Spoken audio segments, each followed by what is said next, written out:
Assalamualaikum warahmatullahi wabarakatuh. Waalaikumsalam. Selamat sore, salam sejahtera bagi kita semua, salam sehat, bahagia selalu. Adik-adik yang kami hormati, Pak Sanggono, Pak Sibi, Pak Anggit, dan adik-adik semuanya, saya hari ini datang berdua dari BKKPII.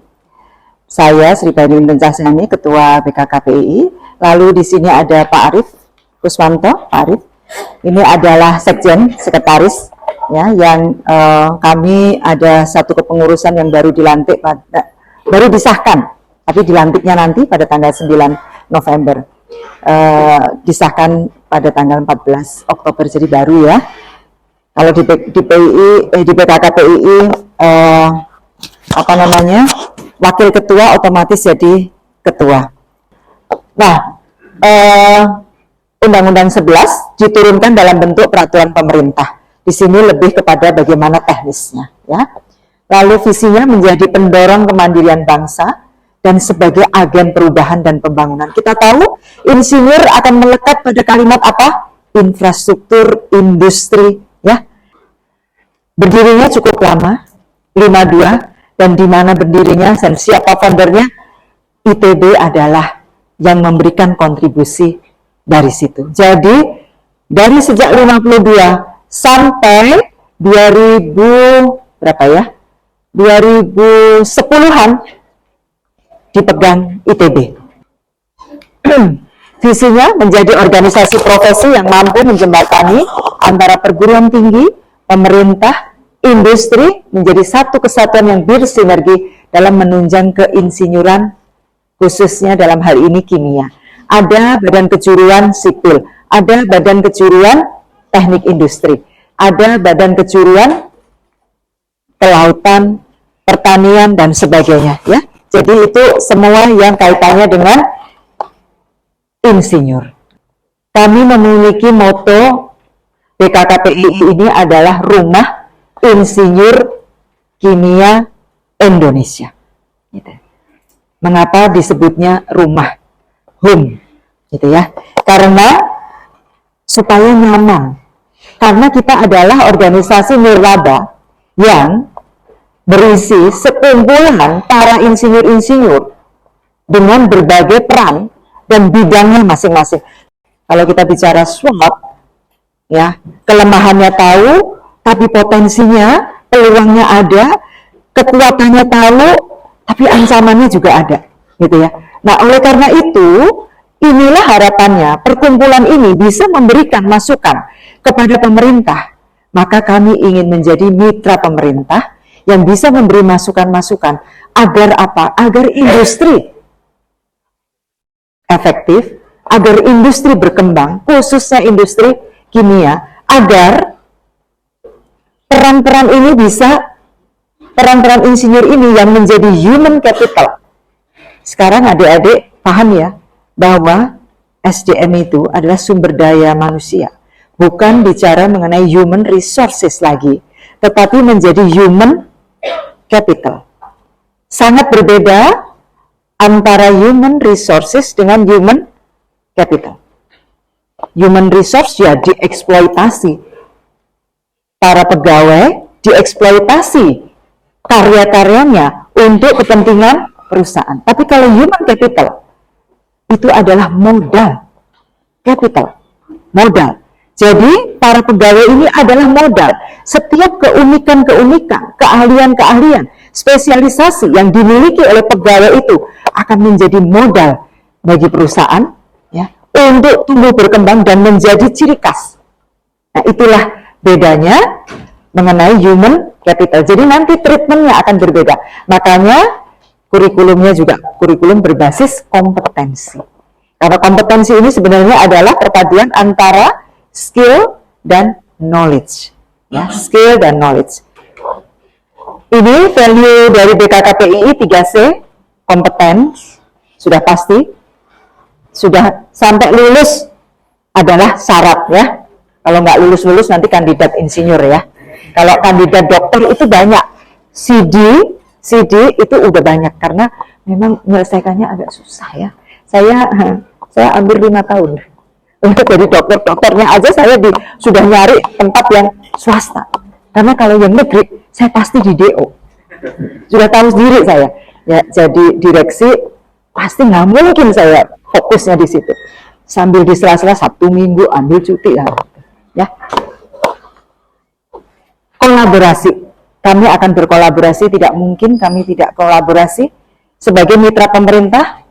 Kolaborasi dengan pemerintah, dengan semua stakeholder, multi stakeholder, industri, ya.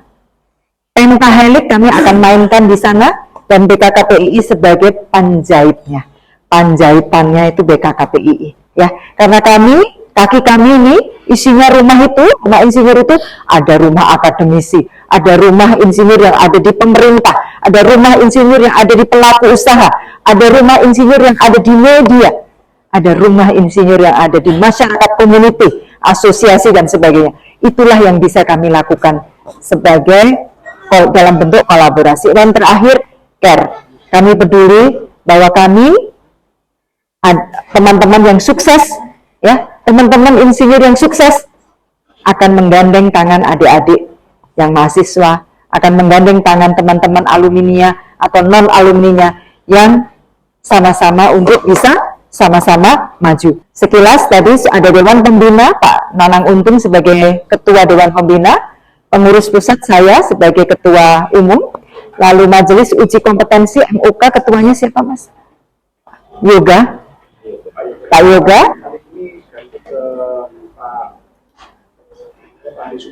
Pak Hari Supriyadi, lalu kemudian ada pengurusannya adalah 3 tahun, ya.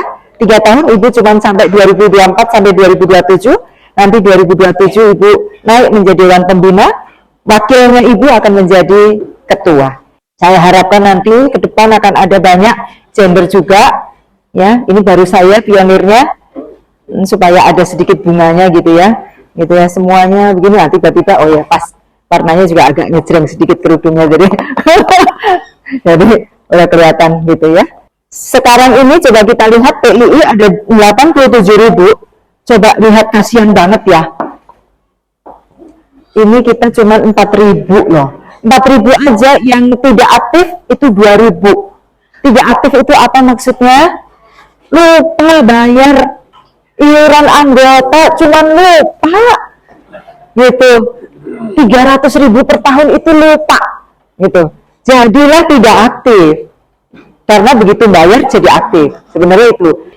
Ya, prosedurnya gampang, online. Setelah 3 tahun ya, ingat-ingat online, masuk, lalu data-datanya ini, lalu kemudian mengisi. Memang banyak pertanyaan yang agak jelimet karena ingin mengasah kemampuan adik-adik dalam menganalisa seperti apa, kemampuan adik-adik di dalam memahami keteknisan itu seperti apa. Lalu bagaimana, apakah adik-adik kalau tadi ITP itu adik-adik masih memerlukan bantuan dari supervisor enggak? Adik-adik bisa mandiri enggak? Independen enggak? Gitu ya. Kemudian lingkupnya, skopnya itu masih simpel enggak yang ditangani? Ataukah sudah kompleks? Cukup lumayan, ada 15 bab. Ya, mengapa perlu undang-undang keinsinyuran tadi? Andal dan profesional, karena kita bicara nilai tambah yang berdaya guna, yang berhasil guna dan value added-nya. Ya, ada perlindungan, kewajiban kita untuk melindungi terhadap masyarakat karena kalau terjadi prestasi, kalau terjadi eksiden yang menimbulkan korban jiwa, itu berbahaya. Ya, akan ditelusuri root cause-nya, adakah bicara error, human error. Ya, kalau sistem sudah kelihatan, technical error kelihatan, sistem error kelihatan. Ya, tapi kalau human error akan ditelusuri apakah sudah memenuhi peraturan-peraturan yang terkait dengan bagaimana kompetensi dari pelaksana atau pengambil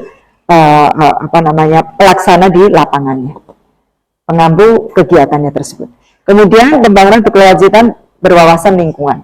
Ya, tujuannya memajukan peradaban, daya saing negara kita, dan meningkatkan kesejahteraan.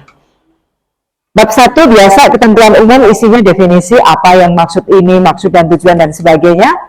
Bab 2 tujuan dan lingkupnya, ya, berdasarkan ada 9 asas Profesional, adik-adik ingat kalau kita bicara profesional, ya, adalah bicara keahlian. Saya ingin menitipkan ibu besar di korporasi, korporasinya BUMN, dan BUMN lumayan besar, ya, sangat erat dengan audit, ya. Adik-adik suatu saat akan sampai kepada posisi, apakah itu quality control, ya, quality assurance, jangan lupa.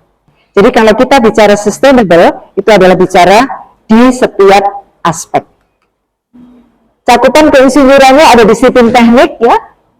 Disiplin tekniknya ada 7, kebumian dan energi, rekayasa sipil, industri, konservasi dan ya, pertanian dan hasil pertanian, teknologi kelautan perkapalan, ada astronautika. Lalu di bidangnya ada teknik dan teknologi, pengembangan, konsultasi, rancang bangun, konstruksi, industri, eksplorasi sumber daya mineral, penanam peningkatan penggunaan sumber daya alami, dan pemeliharaan aset, pengoperasian, dan sebagainya. Ya. Standar profesi keinsinyurannya ada standar layanan, kompetensi standar kompetensinya, program profesinya, standar pengembangan berlanjutan. Program profesi ini yang saya sampaikan adik-adik. Jadi nanti adik-adik meskipun ST, kalau sudah mengikuti pendidikan program profesi insinyur, maka adik-adik di depannya insinyur. Insinyur bla bla bla bla bla bla IPP. Bla bla bla bla bla bla IPM. Ya. Itu diselenggarakan oleh siapa? Ada perguruan tinggi, ITB juga ada ya, Pak Sanggono, ya. Baik. Itu seperti itu ya. Registrasi. Nah, ini STRI ini juga akan ada ya, sertifikat kompetensi insinyur ya, diberikan setelah lulus uji kompetensi. Seperti ini itunya. Ini adalah surat teknik registrasi insinyur STRI, surat tanda registrasi insinyur. Kalau ini SIP, sertifikat insinyur profesional. Ya. Nah, ini dia adik-adik bedanya IPP, IPM, lalu kemudian IPU. Perbedaannya adalah yang pertama sudah bisa independen, sedikit asisten bantuan dari supervisornya, ya. Tapi kompleksitasnya adalah kompleksitas ringan, simple, sederhana, dan moderat. Kalau sudah ke IPM, ini adalah sama, simple, moderat, tetapi sudah tanpa bimbingan dari supervisor, jadi dia bisa mandiri, melakukan aktivitas dan sebagainya, perancangan dan sebagainya, mandiri. Lalu kemudian IPU-nya adalah sudah multidisiplin, jadi ada ekonomi dan sebagainya akan masuk di situ. Ya. Next. Nah, ini kalau kita bicara akademik, ada profesi, ada vokasi. Ya. Seperti ini kira-kira gambarannya, semuanya bisa akan masuk untuk mendapatkan profesi. Dari sisi keprofesiannya bisa dari terapan maupun dari akademisi. Perjalanannya seperti ini kira-kira ya, adik-adik mulai dari mata kuliah 1, kemudian lulus, lalu ngambil PPI, lalu lulus lagi, dan sebagainya. Gitu ya. Nah, mengapa perlu tadi memenuhi undang-undang? Jadi kita bukan bicara keputusan menteri, bukan, keputusan dirjen, bukan, tapi kita bicara undang-undang, di mana undang-undang itu adalah disahkan oleh DPR, mendapatkan persetujuan dari DPR. Jadi ini adalah wakil rakyat, gitu ya. Jadi tingkatannya, ya, keharusan untuk mendapatkan profesi insinyur ini adalah suatu keharusan, gitu, ya. Di sini insinyur asing juga ada, tetapi insinyur asing juga wajib. Ini nih, ini yang barangkali Mas Arif nanti kita akan masuk kepada perusahaan-perusahaan yang menggunakan technical advisor. Lalu kemudian habis setelah itu dalam waktu 5 tahun, karena itu masa berlakunya 5 tahun. Di dalam 5 tahun kita harus mengambil berkelanjutan, pendidikannya berkelanjutan. Jadi ada kursus-kursus dan sebagainya. Insinyur asing, apa hak dan kewajibannya ada di sini. Saya lanjut saja, ini sudah hal yang biasa, kita memberikan informasi data wajib diberikan kepada para pengguna, pengguna wajib memperoleh dan sebagainya ya. Lalu kemudian ini Dewan Insinyur ini ternyata saat ini belum terbentuk ya, masih di bawah PII. Nah ini PII-nya yang tadi sudah saya jelaskan. Nah perjalanannya dari 52, adik-adik senang ini coba perhatikan di ITB.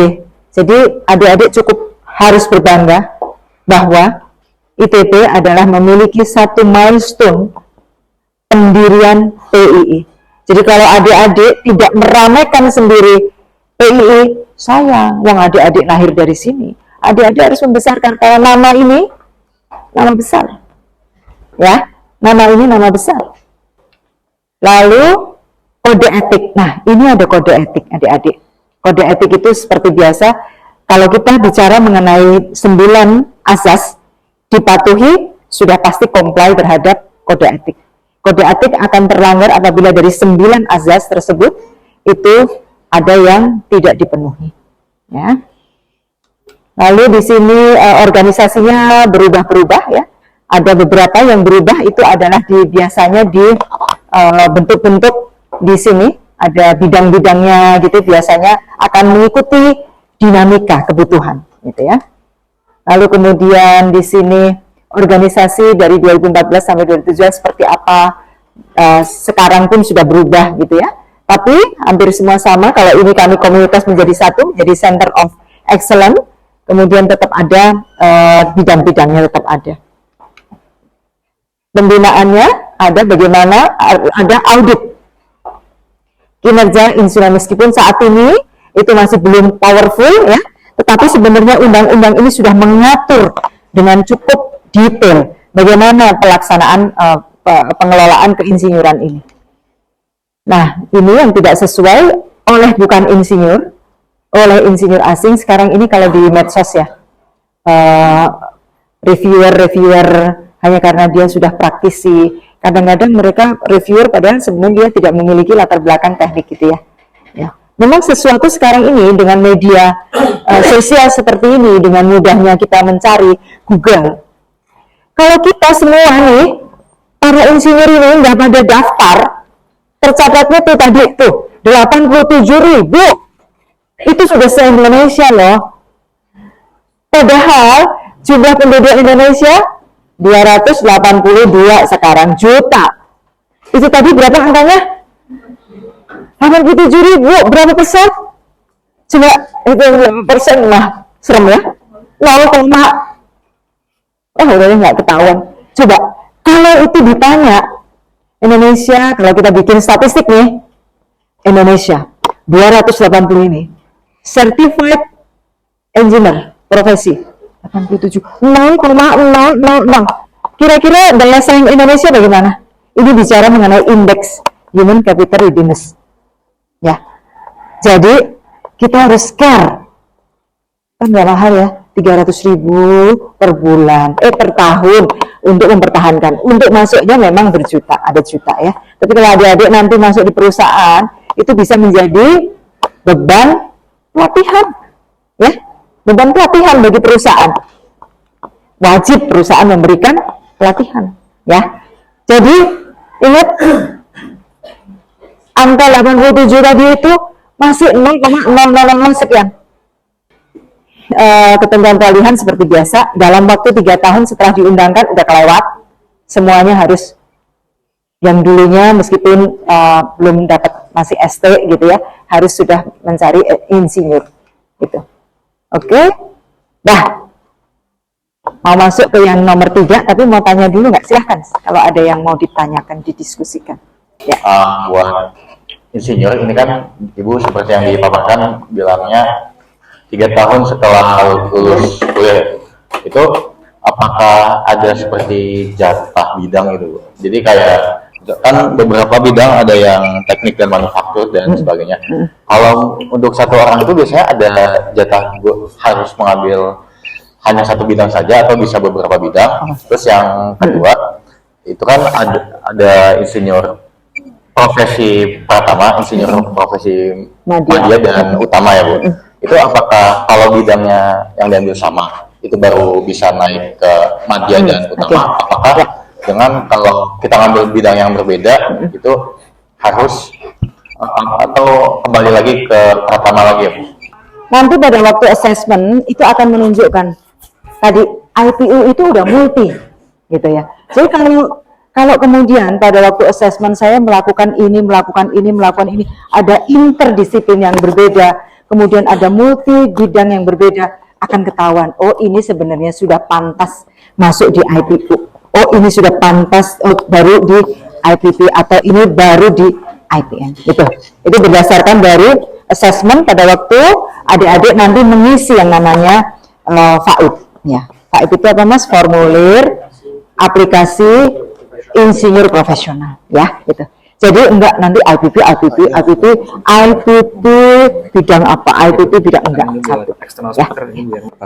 Selamat sore Ibu. Sore. Perkenalkan saya Ray dengan NIM 1321068. Ya. 101 saya nggak mau ngapalin punya saya juga.